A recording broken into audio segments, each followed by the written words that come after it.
อันนี้คลิปที่2ครับเริ่มต้นที่เซ็นทรัลเวิลด์เหมือนเดิมครับ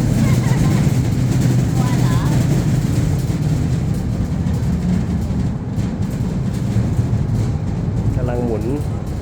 นี่วัดปทุมวันครับวัดปทุมวันแล้วก็อะไรนะสยามพารากอนปะเหมือนที่พี่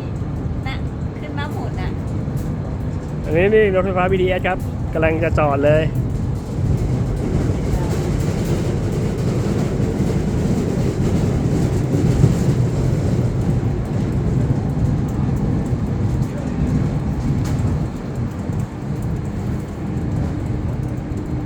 นู่นตึกไอคอนสยามครับตึกไอคอนสยามใกล้ๆบ้าน